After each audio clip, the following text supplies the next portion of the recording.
సరే ఇటు వక్ఫ్ బిల్లు గురించి ఒకసారి మాట్లాడుకోవాల్సొస్తే దీనిపైన ఎలాగో ప్రతిపక్షాలు విమర్శలు చేస్తే మేము సపోర్ట్ చేయమని మద్దతు తెలపలేదు. ఇక్కడ తెలంగాణలో చూసుకుంటే బీఆర్ఎస్ స్టాండ్ ఏంటో చెప్పలేదు వచ్చేసారు.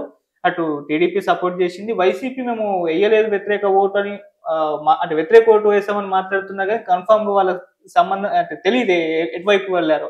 ఏదేమైనా ఈ వక్ఫ్ బిల్లు పైన ముస్లిం కాస్త వ్యతిరేకత చూపించారు. మరి ఏంటి సార్ ఈ వక్ఫ్ బిల్ అంటే ఏంటి? దీనివల్ల ముస్లింలకు లాభమా? నష్టమా? మీరేం చెప్తారు? ఇప్పుడు ఈ ఈ ఈ ఎండోమెంట్స్ యాక్ట్ అనేది 1863లో బ్రిటిష్ ప్రభుత్వం తీసుకొచ్చింది. ఓకే. ఎండోమెంట్ యాక్ట్ అది హిందూ దేవాలయాలకు సంబంధించి ఆ యాక్ట్ తీసుకొచ్చినారు. దాదాపు కొన్ని అమెండ్మెంట్స్తో ఇప్పటికీ అదే ఉంది. అంటే దేవాలయాలు మొత్తం అన్ని ప్రభుత్వ ఆధీనంలోకి పోయినాయి.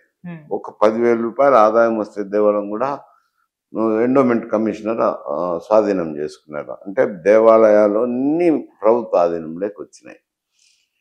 కానీ మరి ఎందుకో అప్పటికే 700 సంవత్సరాలు పరిపాలించిన తర్వాతనే కదా ఈ బ్రిటిష్ వాళ్ళు వచ్చింది. మొఘల్ సామ్రాజ్యాలు 700 సంవత్సరాలు ఉన్నాయి. 700 సంవత్సరాల తర్వాత బ్రిటిష్ పరిపాలన వచ్చింది. వచ్చినప్పుడు మరి ముస్లింలు కూడా వక్ఫ్ పట్టీలు ఇవన్నీ ఉన్నాయి. మరి ఎందుకు ఏ కారణాలతోనో రాజకీయ కారణాలు అయితేనేమి వారి యొక్క ఉద్దేశాలు ఏమైతేనేమి ఒక హిందువులకు సంబంధించిన దేవాలయం మీదనే ఎండోమెంట్ యాక్ట్ చేసినారు. మసీదులు వక్ఫ్ ప్రాపర్టీల మీద చేయలేదు. అది తర్వాత కాంగ్రెస్ పార్టీ 1947 నుంచి అధికారంలోకి వచ్చిన వాళ్ళు కూడా ఈ ఎండోమెంట్ యాక్ట్ని అట్టే కంటిన్యూ చేస్తున్నారు. అప్పుడు ఎందుకు బ్రిటిష్ వాళ్ళు చేసినారంటే ఈ దేవాలయాలు ప్రభుత్వం చేతిలో ఉంటే ఈ హిందూ సమాజం వాళ్ళ కంట్రోల్లోకి వస్తుందని చేసినారు. ప్రభుత్వ ఆధీనంలో ఉంటుంది, వారి మీద పెత్తనం చేయొచ్చునని చేసుకున్నారు.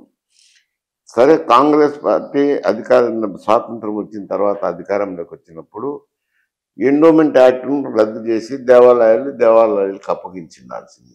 అది చేయకుండా ఎండోమెంట్ యాక్ట్ని అట్టే కంటిన్యూ చేస్తూ వస్తున్నారు. ముస్లిం ప్రాపర్టీస్ మైనారిటీ ప్రాపర్టీస్కి సంబంధించి ఏం చర్యలు ఏం లేవు.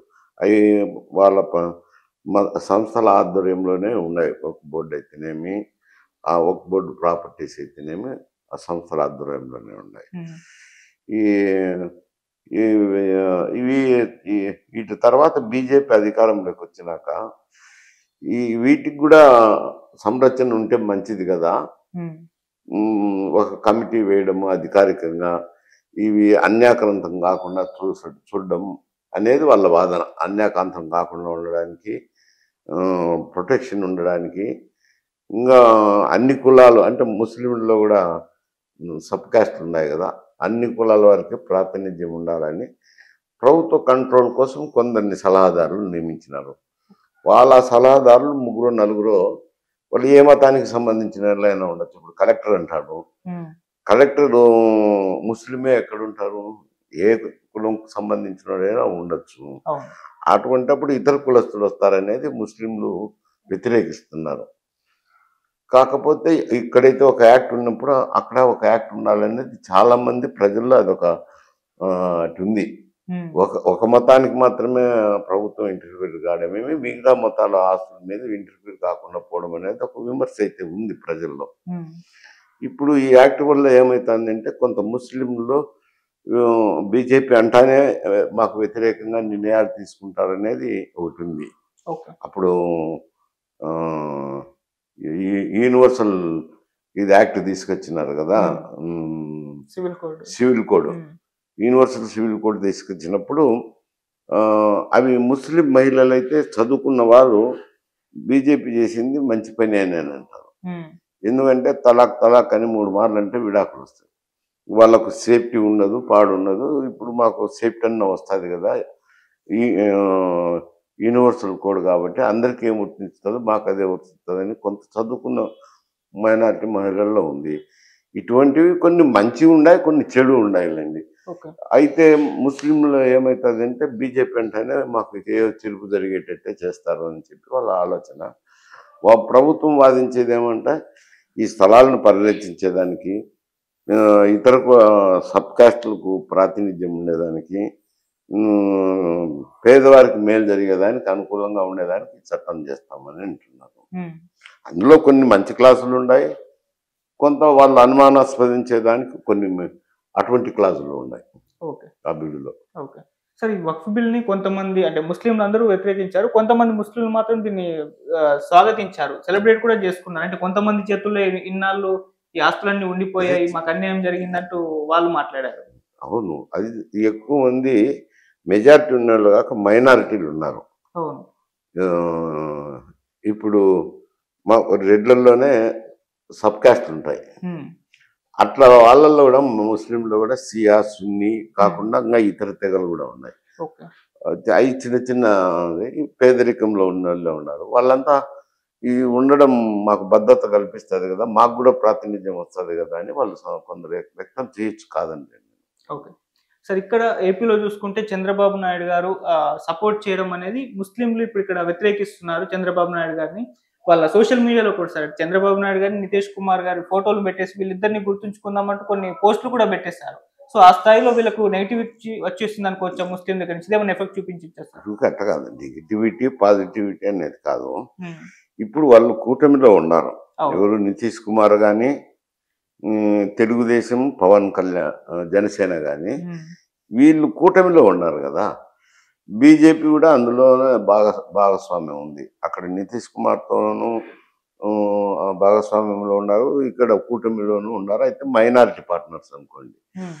ఉండినప్పుడు కూటమి ధర్మం ప్రకారం అక్కడ ఎన్డీఏ ప్రభుత్వం చేసిన చట్టాలను సవరణ చేయాల్సింది వస్తుంది. దానికి కారణం సమర్థించాల్సింది వస్తుంది. కారణం ఏం చెప్పినారంటే, మేము పార్లమెంటరీ స్టాండింగ్ కమిటీలో కొన్ని సూచనలు చేసినాము, మేము చేసిన సూచనలను వాళ్ళు అంగీకరించి పొందుపరిచినారు కాబట్టి చట్టంలో మేము మద్దతు ఇస్తున్నామని చెప్పారు. అందుకోసం మద్దతు అంటే కూటమి ధర్మం ఒకటి, మేము చెప్పిన సూచనలు పొందుపరిచినారు కాబట్టి చట్టంలో మేము సపోర్ట్ చేస్తున్నాము అని చెప్పారు. ఓకే. సరే, జగన్మోహన్ రెడ్డి గారు ఎటువైపు స్టాండ్ తీసుకున్నారు అంటే, వాళ్ళు వ్యతిరేకించాము అని చెప్తున్నప్పటికీ అది వ్యతిరేక ఓట్ అయ్యలేదనేది ఒక వార్త వెలుగులోకి వచ్చింది. వాళ్ళు టీడీపీ వాళ్ళు మీడియా కూడా దాన్ని ప్రచారం చేస్తుంది. ఏదో వ్యతిరేకించామని బహిర్గతంగా చెప్పారు కానీ ఎటువంటి స్టాండ్ అయితే తీసుకోలేదు. ఎందుకు మౌనం పాటించాలనుకోవచ్చు సార్? ఓటింగ్ అయితే ప్యాటర్న్ రాలేదు, అదే పత్రికల్లో రాలేదు. ఏ పార్టీలు వేసినా ఈ బిల్లుకు ఏ పార్టీలు ఊరికి సంఖ్య అయితే వచ్చింది. ఇన్ని ఓట్లు అనుకూలంగా వచ్చినాయి, ఇన్ని ఓట్లు ప్రతికూలంగా వచ్చినాయి అని వచ్చింది. డీటెయిల్గా రాలేదు. అదేం పార్లమెంటరీలో చూస్తే తెలుస్తుంది రండి. మూజువాని ఓటు తీసుకున్నట్టుంది. మూజువాని ఓటు తీసుకున్నారు కాబట్టి కొంచెం తెలియకపోవచ్చు. మరి వాళ్ళైతే ఓపెన్గానే మేము ఈ బిల్లుకు వ్యతిరేకిస్తాము అని చెప్పినారు. మరి లోపల ఏం చేసుకున్నారో తెలియదు. ఓకే. బీఆర్ఎస్ దీనికి కంప్లీట్ గా దూరంగా ఉండిస్తారు. దానికి ఏమన్నా రీజన్ ఉందంటారా? బీఆర్ఎస్ కంప్లీట్ గా దూరంగా ఉండడానికి? బీఆర్ఎస్ అంటే బీఆర్ఎస్ ఏం ఇప్పుడు ఎన్డీఏ కూటమికి లో లేదు. ఇక్కడ వచ్చేసరికి ప్రత్యేకంగా ఉన్నాయి రాజకీయాలు. రాష్ట్ర స్థాయికి వచ్చినప్పుడు ఒక సైడు కాంగ్రెస్ పార్టీ, అది వాళ్ళ స్టాండు వాళ్ళ కథ వాళ్ళది. ఇప్పుడు బీఆర్ఎస్ రీజనల్ పార్టీ, మొన్నటి వరకు అధికారంలో ఉన్నారు, రేపు అధికారంకి రావాలని తగతగలాడుతున్నారు. అలాగే అటు బీజేపీ ఇక్కడ ఒక కూటమిని ఏర్పాటు చేసుకుని, కూటమిని ఏర్పాటు చేసుకోవడమో సొంతంగానైనా తమ ఎన్నికల్లో స్వతంత్రంగా నిలబడాలని ఉన్నారు. మొన్న పార్లమెంట్ ఎలక్షన్లో మంచిగా విజయాలు సాధించుకున్నారు, సీట్లు కూడా సాధించుకున్నారు. ఇప్పుడు వాళ్ళు కూడా మాకు కాంగ్రెస్కే పోటీ అనే స్థాయికి వచ్చేసినారు. వస్తే అప్పుడు ఏమవుతుంది, రీజనల్ పార్టీగా వీళ్ళు ఇబ్బంది పడతారు. అందువల్ల ఇప్పుడు ఏం స్టాండ్ తీసుకోవాలన్నా కొంచెం ఆలోచన చేసి తీసుకోవాల్సింది బీఆర్ఎస్. అందుకే ఆచితూచి అడుగులు వేస్తున్నారు. బిల్లుకు మద్దతు తెలపకపోతే కాంగ్రెస్కు మద్దతు తెలిపినట్టు అవుతుంది, బిల్లుకు మద్దతు తెలిపితే బీజేపీకి చేసినట్టు అవుతుంది. అక్కడ సంకట స్థితి ఉంది. అందువల్ల ఏం చెప్పకుండా ఉన్నారు. ఓకే సార్, మీ ఒపీనియన్ లో అంటే వక్ఫ్ బిల్లు ప్రవేశపెట్టడం సమర్థనీయమేనా కాదా సార్ మీ ఒపీనియన్? అంటే నా ఒపీనియన్ అనేది కాదు, జనరల్ గా ఒపీనియన్ చెప్తాను. నేను ఒక్కని ఇండివిజువల్ గా ఒపీనియన్ చెప్పిన దానివల్ల పెద్ద ఉపయోగం. ఇవి కొంచెం ఇట ఎండోమెంట్స్ యాక్ట్ ఉన్నప్పుడు వాళ్ళకు కూడా ఒక యాక్ట్ ఉండాలి అనేది. ఉమ్, అది వాళ్ళల్లో కూడా మైనారిటీలో కూడా కొన్ని వర్గాలు అయితే సమర్థిస్తున్నాయి అనేది అది అంత మేరకు చెప్పొచ్చు. కానీ నాకు స్వతహా ఏం ఒపీనియన్ ఉంటుంది, నేను ఎట్లా చెప్తాను. ఓకే. ఇంకోటి కూడా సార్ వీళ్ళు విమర్శించేది మైనారిటీలని బీజేపీ కంట్రోల్‌లో పెట్టుకోవడానికి